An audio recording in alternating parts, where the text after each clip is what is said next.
Hello and welcome to episode 28 of our Hearts of Iron 3 Puppet Master series.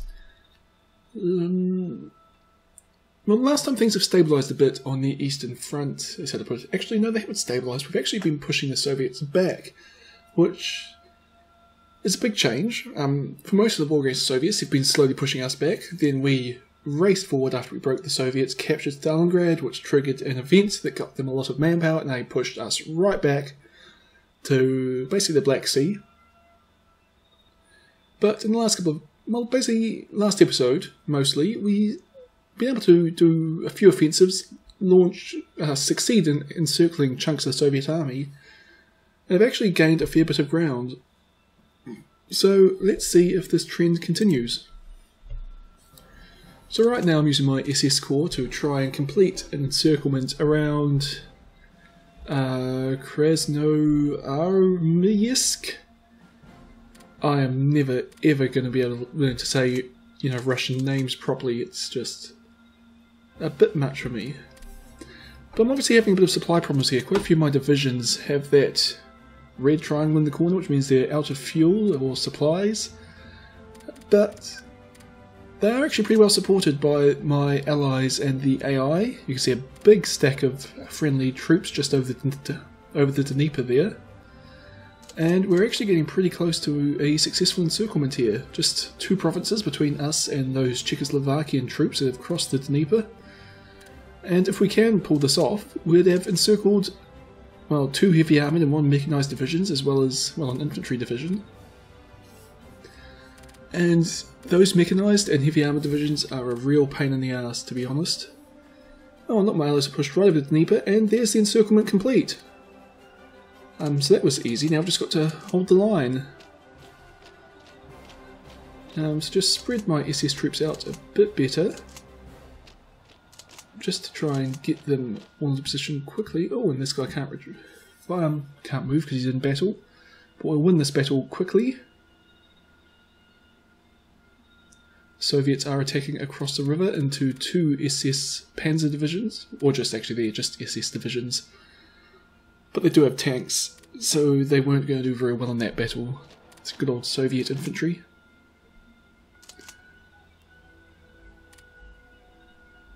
Now I'm just going to have to... Oh, we've been pulling back out of there, so we're actually barely holding on to the encirclement here.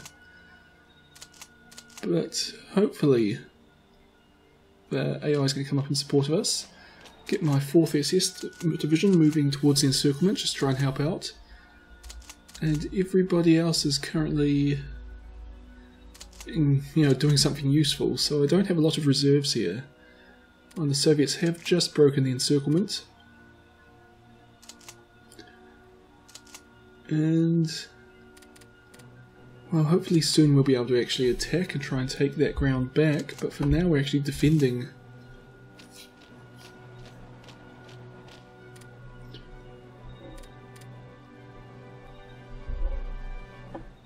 And the Soviet divisions are slowly heading towards their escape route, unfortunately. Oh no, 2nd SS, under General von Schell, who I kept calling von Schnell for about the first 25 episodes of this game.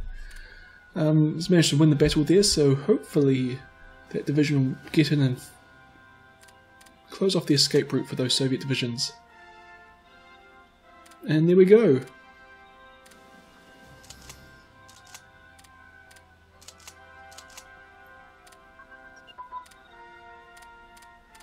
And yes, it looks like we're going to win this.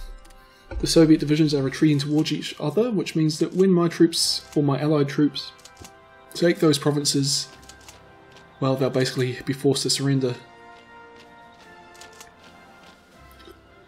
So long as we can hold the line, and unfortunately, due to supply difficulties mainly, it looks like we're going to have a bit of trouble with that.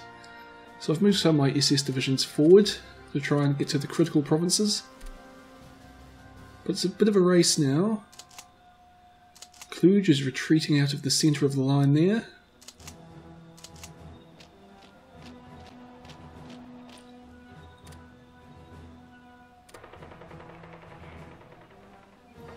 Fifth SS should be able to hold that corner. but everybody else is actually in a really bad state.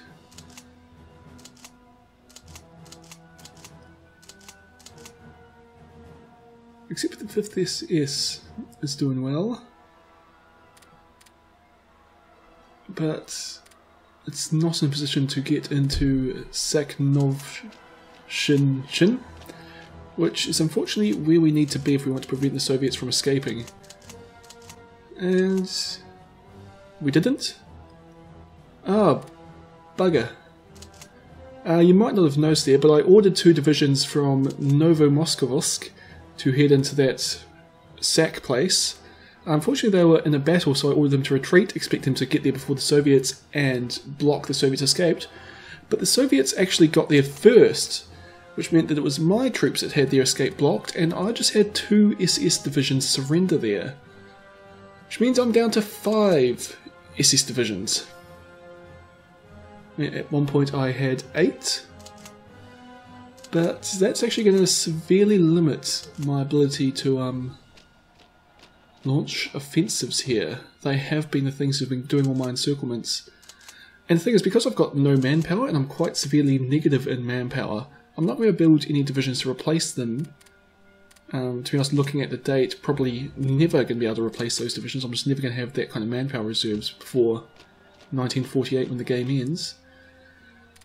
So this encirclement's been a bit of a disaster, to be honest. I don't think I captured any of the Soviet divisions, but I lost 2 of my best divisions in doing so, or in attempting it at least. The war against Persia is actually happening now, so that's one thing to look forward to. So I'm just going to pull my SS troops right back, give them a chance to recover. 2 of the divisions are in pretty good condition, but most of them have pretty low organisation and they won't be able to do very much for the near future. Down to negative 546 manpower, which isn't great, but it kind of is expected. I've been around the negative 400 and something mark for a little while. Actually, to be fair, I think I was at the negative 300 mark for a while until I started doing these encirclements, and they've increased my casualty count fairly significantly.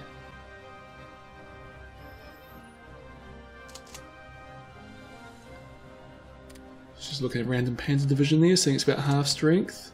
5th Panzer Division's almost gone. 21st Panzer Division's in good condition. 212th Infantry Division's got maybe, well, it's got at least 200 soldiers. Let's say maybe 250 soldiers in an infantry division.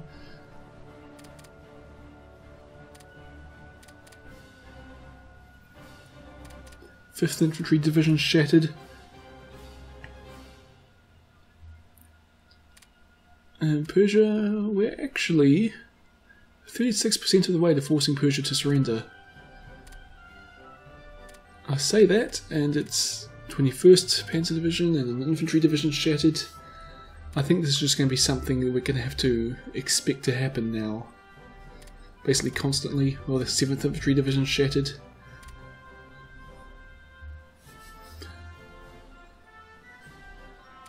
I really feel like I need to get the African, or Oberkommando Africa up into the Soviet Union here, just to try and take some of the pressure off my European troops, which have just completely been battered over the last, well, I suppose actually it's 4 years of fighting, 5 years of fighting the Soviets.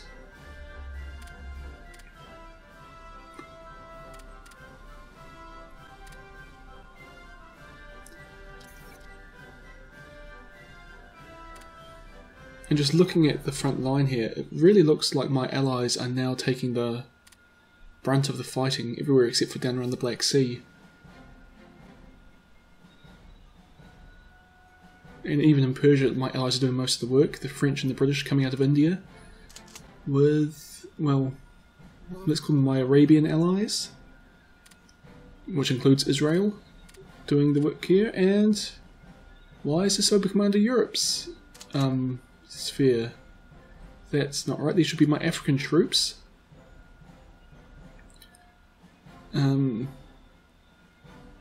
Okay, that was bad. See, they've got the front line. So does that mean all my troops that were invading Persia were from Europe? Well, I'll say all my troops, but yes, Oberkommando Europe. Ah, so these people should all be on the Eastern Front, but they've obviously been pulled off the front lines, well, pulled off the Eastern Front and sent to Persia. Which kind of defeats the whole purpose of my invasion of Persia, which is bringing my African troops into Europe, whereas instead it's brought my European troops into, well, Asia. So really quite counterproductive. 4th Light Division, 0 troops. Yeah, I'll make it prioritised so we'll get some reinforcements. Actually, this looks like who has been sending all the divisions that have shattered. 90 soldiers, 140 soldiers, 227. Oh, 25th Panzer Division's in good condition.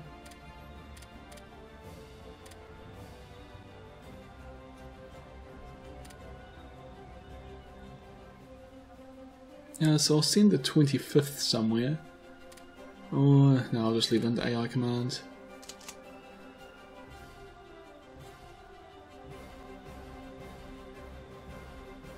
Hopefully those guys will get taken back to the Eastern Front.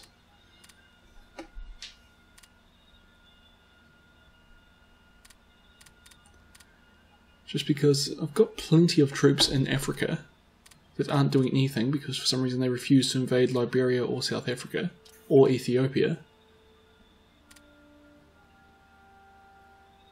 32 garrisons, 70 infantry brigades, 2 armoured divisions or armoured brigades. It's got some bombs and rockets. 18 transport ships, a couple of tank destroyers in there. Anyway, more than enough force to deal with Persia, especially with all my allies. We've just got to get over there.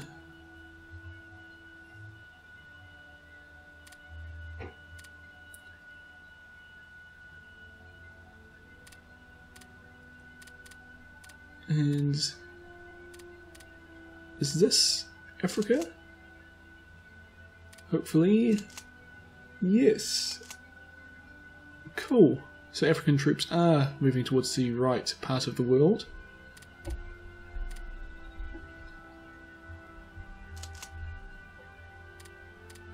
Okay, so my SS Corps is missing a few divisions. Obviously they got caught up in fighting on the front lines here. And by they I mean the 4th and 7th Division, but we'll pull them back. And we've obviously lost a lot of ground. We've been pushed back from the River Don. So all of our recently gained ground we've lost. I'm just going to pull my SS troops right back to the Crimean Peninsula. And Rostov-na-Don's also been captured. Which also means that fairly soon, well, if the Soviets keep pushing at this rate, fairly soon our troops south of Rostov are going to be kind of cut off. They're going to only have the Crimean Peninsula as their escape route. Which means I'm going to keep my SS troops in this part of the world for the near future. Just in case, really. I'll put all my SS troops under the 2nd SS Corps. General Straub. Oh, I think it's actually Strauber, but I don't know. Well, that looked like negative a lot of manpower.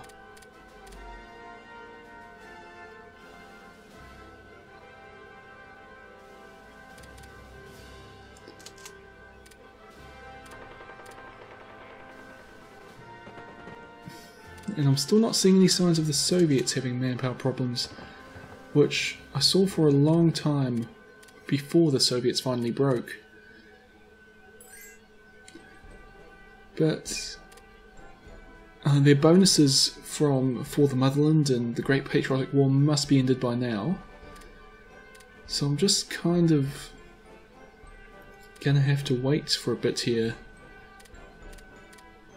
I mean, I did manage to wear down their manpower reserves before. Hopefully I can do it again, and hopefully I can do it without completely destroying my army. Underground resistances are almost done. Oh, I've got a few more panzer divisions coming, which would be quite handy. But otherwise lots of convoys and escorts. Just because I've got no manpower, so it's very limited in what I can actually build here.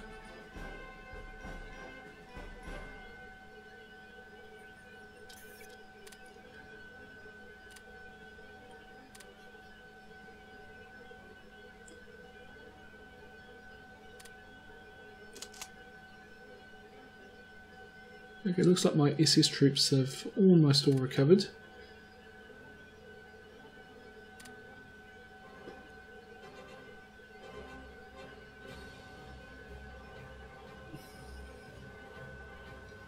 I'm just looking around to see if there's anything obvious, any obvious opportunities here. But I'm still concerned about Crimea, and I don't really want to get too far away from it. I think I could probably make a bit of a pocket here around Hommel, or in front of Hommel, but not a huge chance of success with only 5 divisions. Going back to the old standard of maybe I could invade Finland. 71.4% of the victory points I'd have to take, which... oh, out of the way, attacks. So 5, 6, 5, and 1. So I would have to take kind of all 3 of the major cities. I could ignore the front one, I think. But yeah. So launch 3 simultaneous naval invasions, win them all, and get Finland on our side. We'll just move some battleships over. A very modern Bismarck and a very old Schleswig-Holstein. Fought the Soviet fleets on the way. But the Finns are defending their victory points, which is kind of what we would expect. And I'm not going to be able... well, I honestly don't think I have a very good chance of pulling off a naval invasion. Oh, getting bombed by the Soviets there. And actually, Schleswig-Holstein's almost destroyed, so we'll send it back. They actually both took a lot of damage in that little scouting mission. Could also just charge up the Baltic states. Although I'm not really sure I want to extend the front with the Soviet Union here. Good, our African and Indian allies have joined up. Almost capturing Isfahan. And yeah, I'll send this division up that way. Just because the AI is not moving as fast as I would like. And I want to get this war over quickly. Oh, and look, Soviet troops are now fighting in Persia. Which is kind of good, it means they've pulled them off the Eastern Front. But it's going to make things a bit more difficult for me. And I'm using up all my production apparently, but a lot of things don't look like they're actually being built. So I've got to think of something to build soon. I'll just wait till after midnight to check that's actually the case. And yes... so, oh, underground resistance can be deployed. That's why I've, oh, we can send some to Iraq. As I said, at the time I wasn't entirely sure what underground resistance did, but I'm sending them into Poland. That little corner of it that has been occupied. And I'm just going to play around with them for a bit. More underground resistance. Oops. So obviously I can only put 1 in each province. Which means, oh hey, all of Indochina has been occupied by Australia. I can send some to Ethiopia or Liberia. Or into Iraq. And I need troops in Iraq, so that's a good spot for them. And then what's this? Do nothing and build up strength? Spawn partisan units as soon as possible. Okay. Spread underground network as soon as we can. Let's spawn a partisan unit. as soon as we can. Need 0.5 strength, 1 strength to expand it, 0.5 to create a unit. We currently have 0.3 there. Looks like 0.3 is where we start. So we'll just work on spreading the network here. Well, one of them will spread the network. Oh, that one's Poland, so I can't order it at all. And this one here can spawn a unit.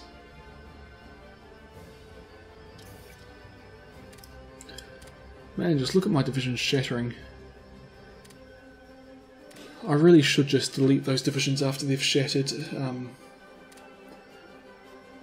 It'll only return a little bit of manpower to my pool, but it will just take a bit of the burden off the rest of my divisions, just because they won't have to send manpower to those ones. And I can, like, almost rely on my allies to hold the front, I think. Almost. Actually, I think the front would basically collapse without me. Let's put in some underground resistance to Indochina. Hopefully cause a bit of trouble for the Australians. And yeah, we've got a lot of production to make up. But there's nothing really to build. Supply situation looks pretty alright. I don't think I need any more... Oh, infrastructure, that's something I can build. Yeah, let's build a lot of infrastructure, especially down here, since that's how a lot of my troops are getting supplied. And yes, I just figured out the keyboard shortcut. I actually don't like the keyboard shortcuts in Hearts of Iron 3 just because it's little n, capital N, and yeah. I prefer if it was much simpler, but as you see, I'm doing it, just improving the infrastructure almost at random around the Crimean Peninsula. Unfortunately, all of this area has some work that can be done to it. And the other unfortunate thing is that, well, infrastructure doesn't use up a lot of industrial capacity, so even though I'm doing a lot of provinces here, it's not actually going to use up a lot of my industrial potential, so I'm still going to have to figure out something else to do, I think. I know this was kind of pointless because I'm actually getting pretty good supplies through. I'll just do a couple of these provinces where I assume those hash marks means supplies aren't getting through in the right quantities, but I actually don't know if that's true or not. It seems logical, but I've never really understood what's happening here 100%.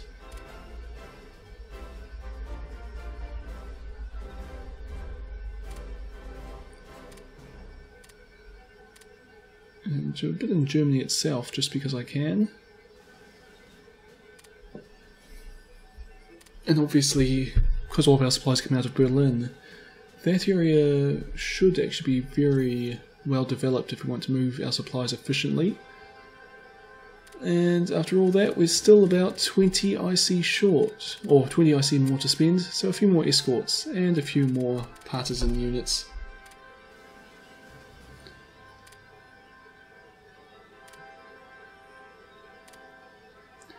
Negative 819 manpower. All these divisions shattering are seriously dropping that total.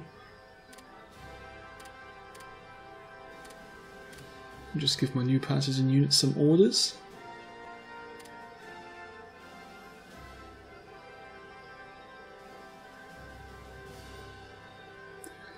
When I was playing this, it was the first time I'd ever used partisans.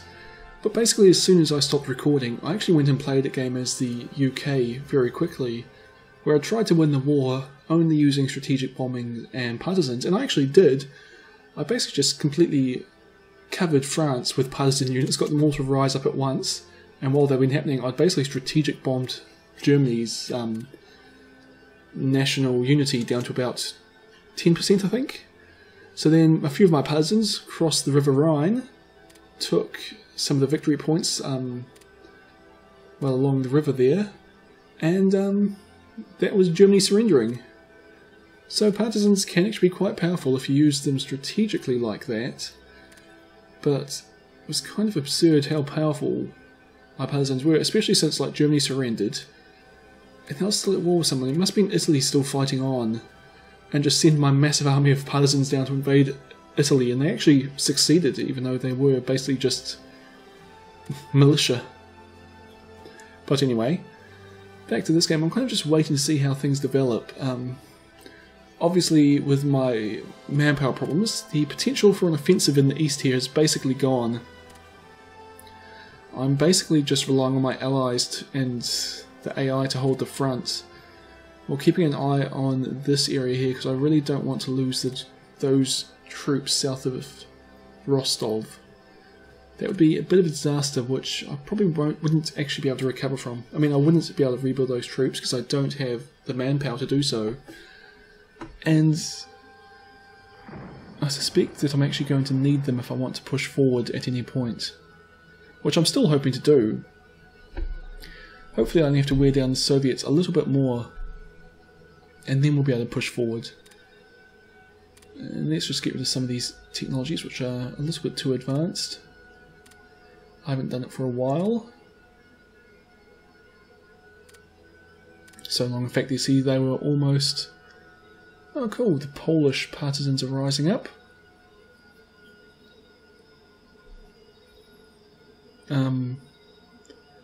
Osmania, where's that?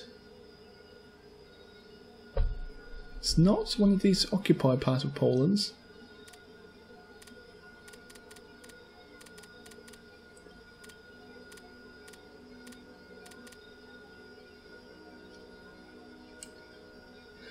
Oh, it's just to the south there. I haven't noticed it yet, but there's a militia brigade sitting in...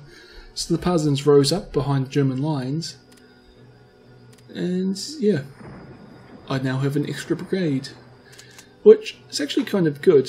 The ones here who rose up in Iraq didn't do very well. They rose up into a full infantry division. And well, it's actually basically free infantry, because I didn't pay any manpower for them. But I get a single militia brigade, which is kind of useless really, a single militia brigade. But, well, I'm really short of soldiers, so that's better than nothing. And you see me, I realise, oh, I'd better actually start getting them some decent weapons if I'm going to have militia.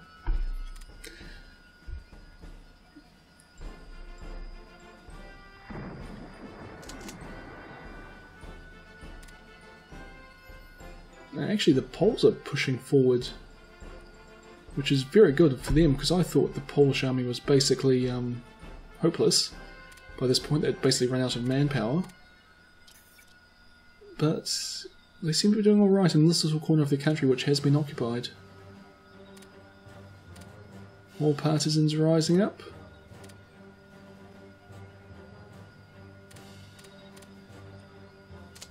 But I also kind of realised there that when the Poles retook the places I've put my partisan units in, and I lose the partisan units, which is kind of bad.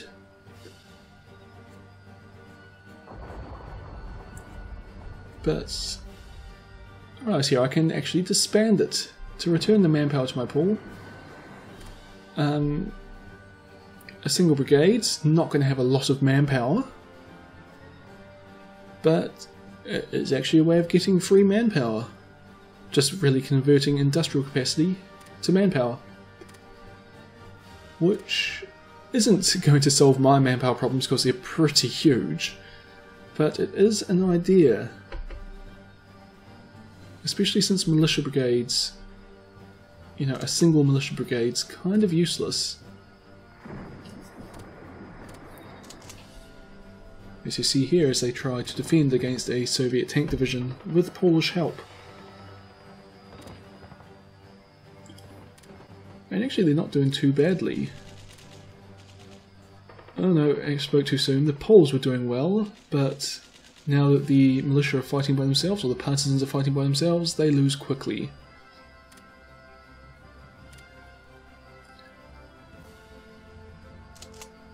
You see a lot of my allies are pulling off the front lines and heading north there. They're obviously concerned for the Poles.